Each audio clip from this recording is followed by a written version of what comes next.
The 17th century would see a series of major wars between Britain and the Netherlands. Whilst by the time of the age of steam and steel that we're more familiar with, the Netherlands was definitely a second-tier naval power, during this period it was definitely not second-tier at anything, gaining immense riches from both a large and active merchant trade, especially from the East Indies via the Dutch East India Company, and from its trade in tulips, which earlier in the century had sparked a huge economic bubble, followed by the inevitable crash, massive economic bubbles based on pretty much nothing, being something of a fad in the 17th century. Of course, an up-and-coming sea power was a direct threat and competitor to Britain,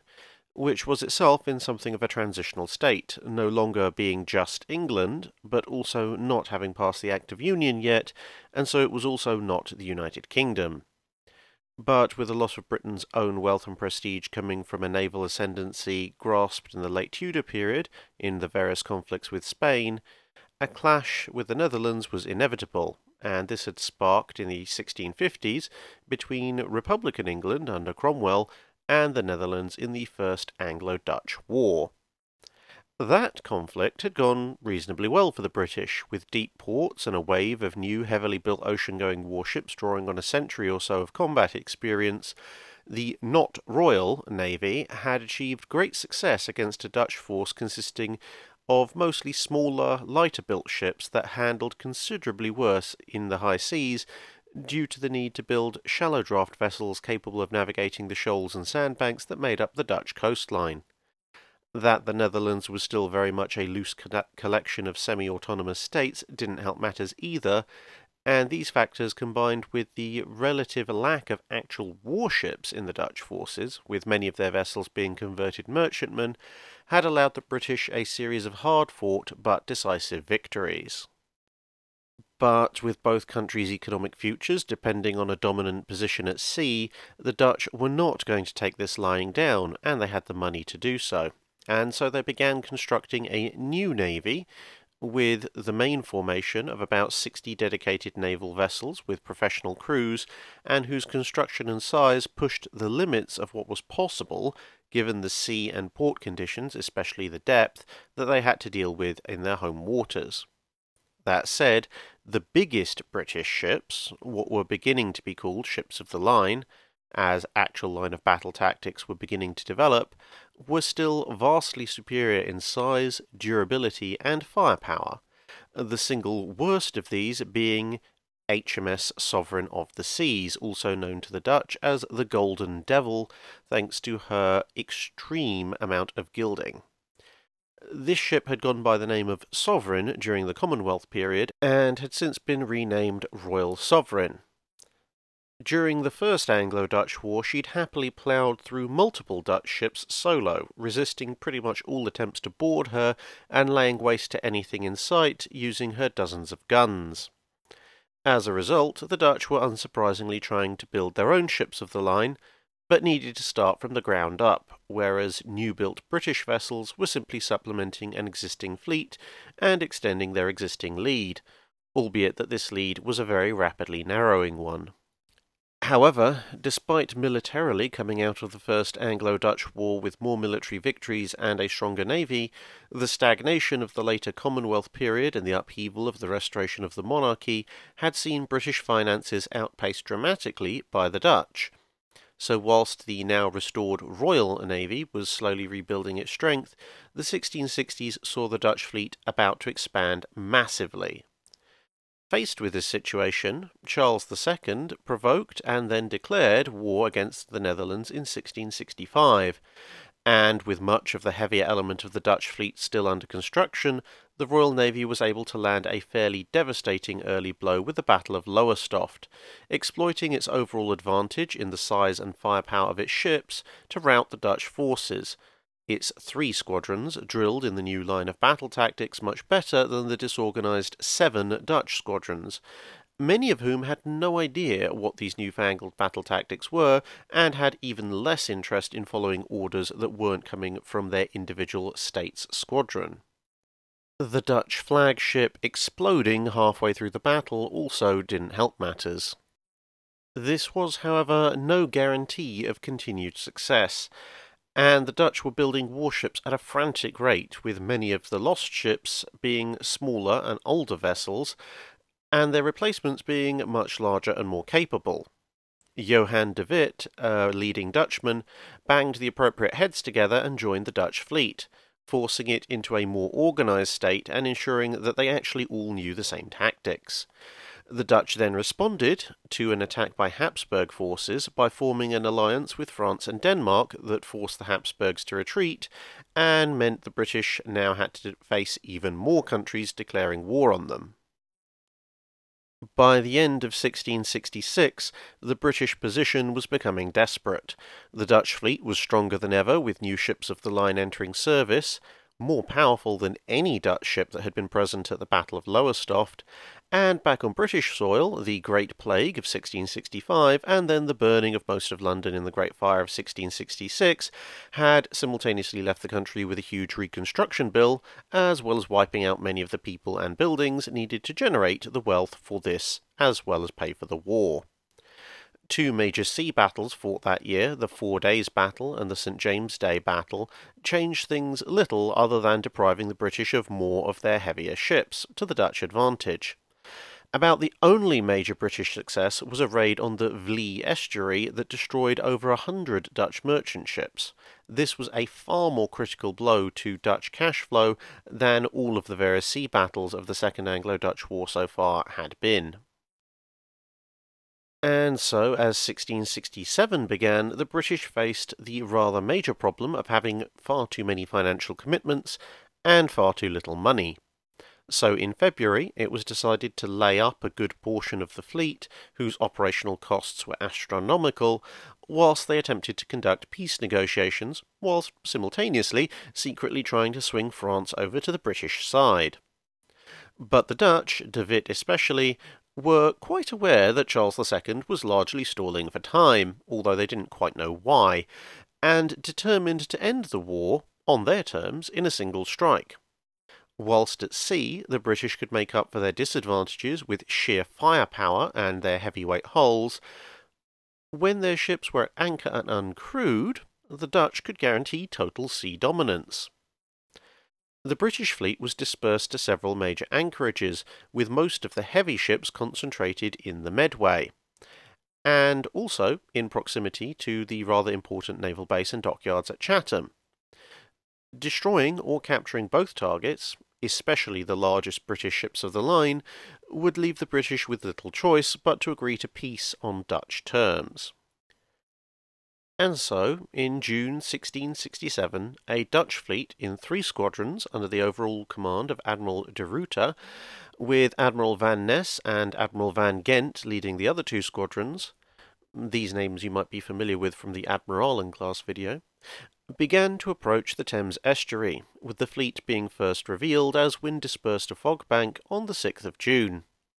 The British were entirely unprepared, the only existing defences being a half-built fort and a massive chain stretched across the Medway entrance, along with a handful of patrolling frigates and sloops, and a few questionable older fortifications. Although the bulk of the frigate forces,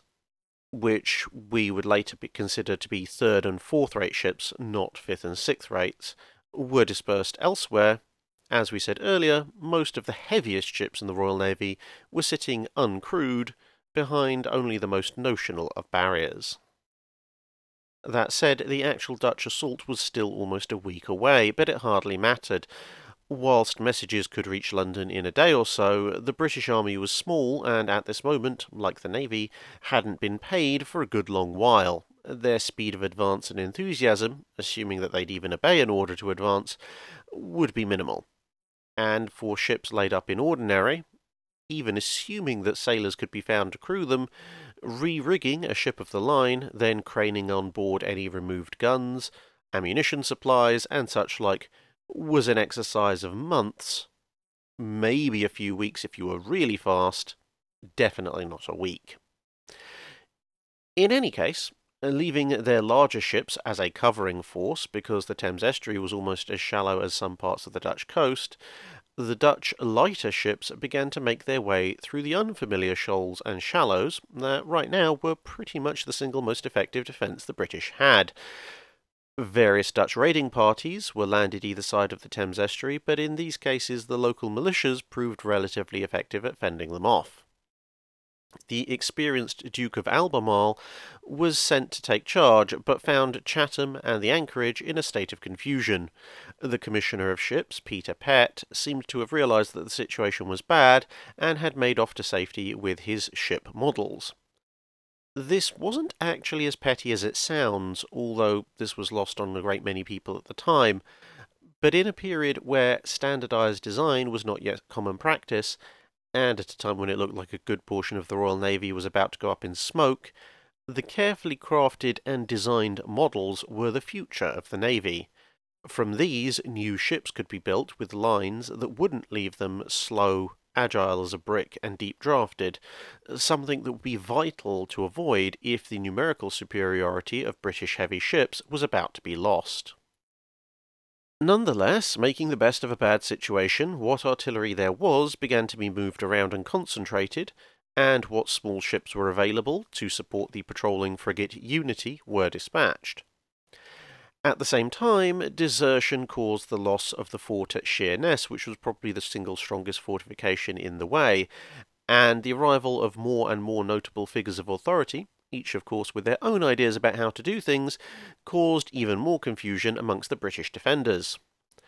Block ships were sunk in the Channel, and light field artillery as well as regular troops that were nearby were brought in to guard the chain,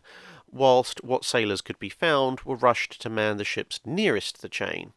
The former Dutch ships Charles V and Matthias, along with the Monmouth, were made ready for this purpose, whilst further block ships were sunk around them. By the time the Dutch actually arrived, the Royal Navy had already sunk 14 of its own ships to try and stop them. On the 12th of June, Van Ghent's squadron began their assault, the guard frigate Unity being the first to be captured following a short but ultimately hopeless defence. This was followed, depending on accounts, by either a Dutch ship charging the defensive chain and breaking it, or else knocking out a series of support pillars, causing the chain to sink to the bottom of the Medway. Either way, this was followed by the capture or burning of the ships positioned to protect it earlier, except for the Monmouth, which managed to withdraw. The British flagship, the Royal Charles, should have been moved further upriver, but for various reasons had not been, and the Dutch now boarded and captured it, making off with it downriver. As the ever-fortunate Monmouth withdrew from yet another failed defence, the Dutch bore down on the remaining British ships. Seeing that the fleet was lost either way, Albemarle ordered the 16 remaining warships to be sunk. At least a sunk ship, in shallow water, had a chance of being salvaged, whereas captured, the Royal Navy would end up facing their own ships within weeks. The Dutch had other plans, however, and advanced under fire from improvised defences towards the sinking heavy ships. As they settled on the bottom in shallow water, they were still vulnerable, if no longer movable, and 3 more of the Royal Navy's finest ships of the line, the Loyal London, the Royal James, and the Royal Oak, were set alight by fire ships, denying any chance of useful salvage in any reasonable time.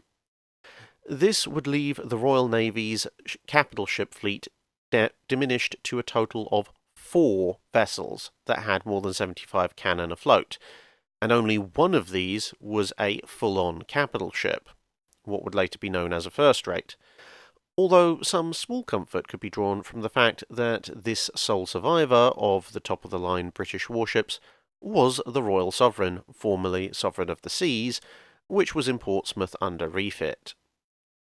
The blow had an immediate shattering effect on British morale, with many expecting revolution and the fall of the recently restored monarchy, although it turned out to be not quite as bad as many feared. The Dutch, however, expected a lot more resistance to be forthcoming, and so cut their losses and set out for home, taking the massive Royal Charles with them, as well as the hapless Unity, both as prizes. This decision meant that the other scuttled large ships, Royal Catherine, Unicorn, Victory, and St. George, could be refloated as they were not burned like their 3 larger sisters had been. Likewise, the Chatham dockyards, although nearby, had been left largely untouched, which meant that the Royal Navy had the facilities to repair and refit the scuttled vessels. De Witt, nonetheless, was probably right to withdraw when he did, since follow-up attempts at other locations shortly thereafter were repelled. Nonetheless, a peace was signed shortly thereafter with the Dutch squadrons ranging the length of the British coast. They had won the Second Anglo-Dutch War rather decisively. The cost to the Royal Navy was staggering. Between the damage, the lost ships, and the costs of rebuilding, refloating, and repairing what was left,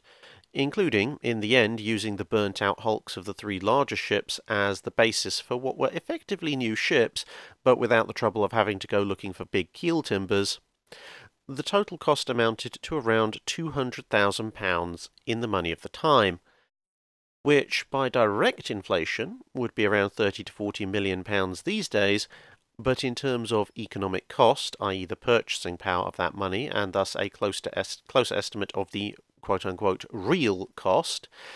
the impact was closer to about £6.5 billion in today's money.